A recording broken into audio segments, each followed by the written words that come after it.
Once, in the heart of ancient Rome, a brilliant philosopher named Seneca sat quietly in his study.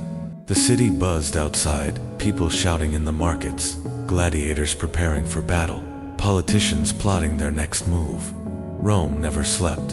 And yet, Seneca, he sat still. One scroll in his hand, 1 hour in front of him. No rush, no noise, only presence. Centuries ago, this man had already come to a realization that most of us haven't caught up to not, even in our hyper-efficient tech-driven 24/7 productivity culture. It wasn't that there wasn't enough time, it was that we were wasting it. Seneca wrote, "It is not that we have a short time to live, but that we waste much of it." 2,000 years later, nothing has changed. If anything, the disease is worse. We scroll TikTok with eyes glazed, thinking it's midnight, until we realize it's 3 a.m. We binge watch shows out of boredom, not desire. We answer emails that don't matter. We refresh screens. We open apps just to open them. We are low on time, not because time is scarce, but because attention is. And if Seneca were alive today, he'd probably shake his head and ask us the same question he once asked the citizens of Rome. How much of your life has passed without you even realizing it? But this script, this story, isn't about guilt, it's about awakening. Because buried in one of his lesser-known letters is something I call Seneca's 3-hour rule. And if you understand it, truly grasp it, and apply it with intention, you may never waste another day the same way again. But let's not jump there yet. First, let me ask you the question Seneca would ask if he was sitting across the table from you. What did you do with your last 3 hours? Think about it. No judgment. Just observe. Did those hours build you, or just pass you by? Because here's where the contrast begins. In today's world, we obsess over productivity. We fill our calendars with tasks, drown our senses with stimuli, and congratulate ourselves for being busy. We equate motion with meaning. But Seneca, he believed something radically different. He didn't want you to be busy. He wanted you to be deliberate. And that's what lies at the core of the 3-hour rule. It's not a planner system or some ancient time-blocking strategy. It's a subtle, almost spiritual code of how to treat your time as the most sacred currency you'll ever hold. Seneca once advised his friend Lucilius with a lesson that modern minds often overlook, that giving your time to anything unimportant is a form of theft, not theft from others, theft from yourself. He famously said, "People are frugal in guarding their personal property, but as soon as it comes to squandering time, they are the most wasteful of all." Here's the part we miss. You can get your money back. You can't get your hours back. Imagine you had to account for every hour of your life like a bank statement. Would you be proud of your last withdrawal? That warm scroll Seneca held in his hand wasn't just paper, it was purpose. He believed that even just 3 intentional hours each day used correctly could anchor a person's life. That's the core of his 3-hour rule. Use 3 sacred hours daily for your inner life, for reflection, for learning, for becoming. Not for responding to the latest crisis or drowning in distraction, but for becoming still, for feeding your soul. Seneca wasn't antisocial. He didn't hate luxury, or the city, or possessions. In fact, he was one of the wealthiest men in Rome. He advised emperors. He attended feasts. He lived in mansions. But he still gave 3 hours a day minimum to what he called his philosophical practice. In those hours, he wrote. He thought about time. He challenged his own values. He read Greek philosophy. He reflected on how easily life slips through the filter of routine. And that's where the magic lies. He carved a sanctuary in his schedule, a temple of time. Imagine if you did that. Not 24 hours, not a whole Sunday, not a week in Bali, just 3 hours a day, protected like a secret garden. Maybe, for you, it's 1 hour in the morning with a coffee and a blank journal. 1 hour after lunch, reading something nourishing. And 1 hour before bed, detached from screens, to simply think, walk, or reflect. That's not out of reach. That's not a monk lifestyle. That's just reclaiming what's already yours. But here's the turning point. Most people say, I don't have the time. But Seneca would gently remind them, it's not about having time. It's about honoring time. He once wrote, you act like mortals in all that you fear, and like immortals in all that you desire. In other words, we panic when things threaten our comfort, but we act like we'll live forever when wasting the moments that define our lives. So here's the shift. The 3-hour rule is not just permission to slow down. It's the most high-leverage move a modern human can make. It's structured stillness. It's scheduled sanity. It's choosing depth over noise. Think about the kind of life 3 sacred hours can create. 3 hours of building your craft, and suddenly your skills compound.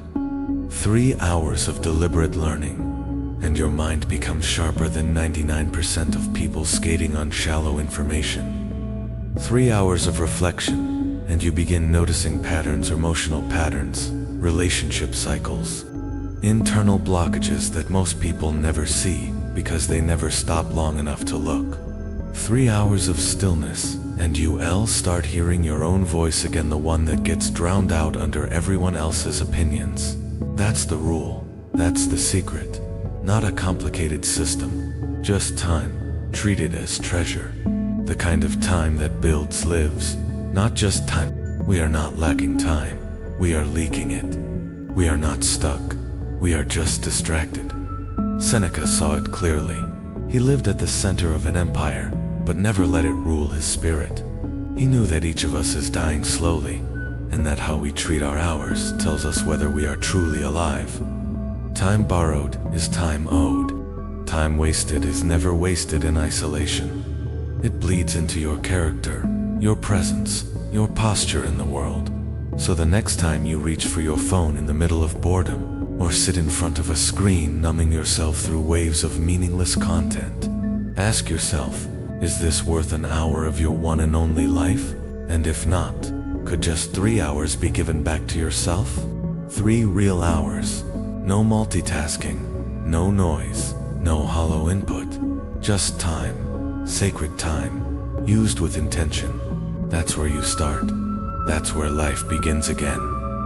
But what do those 3 hours actually look like in today's world? We're not Roman senators. We don't wear togas or write on scrolls. We have deadlines, jobs, kids, group chats, and the tyranny of endless notifications. And yet the rule still works. Because it wasn't about the format, it was about the focus. You can live in a downtown apartment or a quiet valley in Norway, and the principle still applies. Build a sacred space inside your day. Time that isn't stolen by the world. Time that serves you, not your boss, not your algorithm, not your to-do list. You might say, I can't take 3 hours. I'm too busy. But remember, no one ever finds time. They claim it. Here's what claiming it looks like. You wake up 30 minutes earlier. Not for emails, not to get ahead, but to journal, stretch, or sit in silence. That's hour 1, split into 2 30-minute pockets.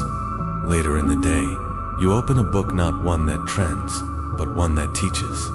You read 4 pages deeply instead of 40 pages poorly. That's time 2. And then, perhaps around sunset, you take a walk.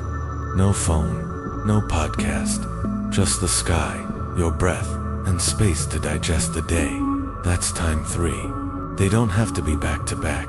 They just have to be yours. This is what Seneca knew. Time becomes life the moment it becomes owned. And the people who take it seriously, you can feel it in them. They move slower. They speak with clarity, not urgency. They respond instead of react. Their energy doesn't spike and crash, it flows. They have presence, because not racing the clock is a form of quiet power in a world obsessed with speed. Seneca wasn't just teaching philosophy, he was modeling liberation. He believed a free person wasn't he, the one with political power or wealth. It was the one who chose how to live rather than being dragged by life into compulsive motion. And that's where most of us are, in motion, but not in control. So maybe it's time to take 1 hour back, then 2, then 3. They don't have to be beautiful. They don't have to be perfect. They just have to be intentional. Because that's where the dignity of life comes from. Not perfection, but presence. Now, let's talk about contrast. Think about the modern person who feels completely overwhelmed. They're buried in tasks, checking 3 devices at once, eating lunch standing up, doom scrolling out of habit, consuming endless motivation videos, but somehow still unmotivated. Compare that to the version of you who gives yourself 3 hours a day to nourish who you actually are. Same person, different use of time, radical difference in quality of life. Seneca would call this the art of living deliberately. He never claimed that you had to retreat to a monastery. He claimed that philosophy, a love of wisdom, wasn't something reserved for scholars. It was a practice for every human who wanted to live well, and he made it simple. He asked us to treat time the way a good banker treats gold, with awareness, with limits, and with protection. He talked about dying daily, not in a grim way, but in an urgent one, because every day, he said, we lose a small part of ourselves we can never get back. Not a day vanishes, ... but a portion of us. So, what would life feel like if you deeply embodied that truth? What if today was the only full day you had left? Would the TikTok still matter? Would the email still feel urgent? Would the scroll, the argument, the half-hearted meeting still feel worth it? Or would you step into a different gear? Would you seek stillness, reflection, connection, creation? Would you finally read the pages that have been waiting on your shelf? Would you make that quiet cup of coffee into a sacred daily ritual? Would you stop performing and finally get quiet enough to hear yourself? That's the invitation. And here's what happens when people actually follow through on this. They begin to reclaim their identity. Not the work version, not the social media version, not the masked, edited, professional version, but the self they were before the noise, the undiluted self. In one of his letters, Seneca explained that the person who doesn't know how to spend their time wisely will always feel poor. Even surrounded by wealth, they will never feel full. Sound familiar? You could be making 6 figures, living in a high-rise Spotify premium playing, fridge stocked and still feel chronically empty. Why? Because your deepest self doesn't hunger for stimulation, it hungers for stillness. You see, the 3-hour rule isn't about efficiency, it's about identity. It's not about doing more, it's about being more. 3 quiet, sacred hours a day change how you see time. From a race to a rhythm, from something you run by to something you stroll through, barefoot and awake. This is your life. These are your hours. And when you die, don't mean decades from now, I mean later. When this day ends, you'll either say one of 2 things to yourself. Where did all the time go?